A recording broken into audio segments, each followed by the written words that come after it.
من یار مهربانم، دانا و خوشبیانم. گویم سخن فراوان با آن که بی زبانم. پندت دهم فراوان، من یار پندانم. من دوستی هنرمند، با سود و بی زیانم. از من نباش غافل، من یار مهربانم. عباس یمینی شریف. اگر حوصله نداری کتاب بخونی، پس هنوز هم یک کتاب خوب پیدا نکردی. به نام خالق هستی، سلام به شما همراهان کتاب خوب. با شما هستم برای معرفی یک کتاب. برای شروع کتابخوانی، انتخاب یک کتاب جذاب و خواندنی که شما را به دنیای کتاب‌ها علاقه‌مند کنه، پیشنهاد می‌کنم با کتابی شروع کنید که هم جذابیت داستانی داشته باشه و هم حجم مناسبی داشته باشه تا زود خسته نشین.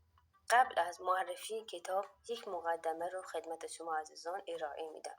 آنتوان د سینت اگزوپری متولد 29 ژوئن در لیون فرانسه و ناپدید شده پرواز مارسی در تاریخ ژوئیه 1944 نویسنده، شاعر، خلبان و گزارشگر اهل فرانسه بود.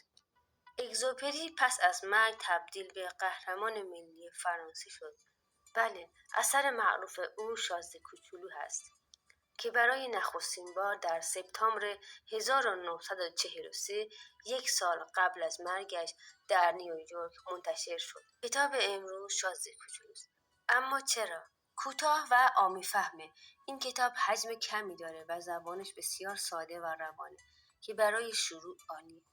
داستان عمیق و جهانی داره. شازده کوچولو با اینکه داستانی ساده و ظاهراً کودکانه داره، اما پر از مفاهیم عمیق فلسفی درباره زندگی، عشق، دوستی، تنهایی و معنای هستیه که در هر سنی میتوان از اون لذت برد و چیزهای جدیدی کشف کرد. تصاویر زیبا. کتاب شامل نقاشی‌های آبرنگ خود نویسنده است که به جذابیت داستان اضافه میکنه و تجربه خواندن رو دلنشین‌تر میکنه. الهام بخشه. این کتاب میتونه دیدگاه شما رو به زندگی و روابط تغییر بده و شما رو به تفکر وادار کنه. شازده کوچولو فقط یک داستان نیست، بلکه یک تجربه شیرین و تاثیرگذاره که میتونه شما رو به دنیای جادویی کتاب‌ها وارد کنه.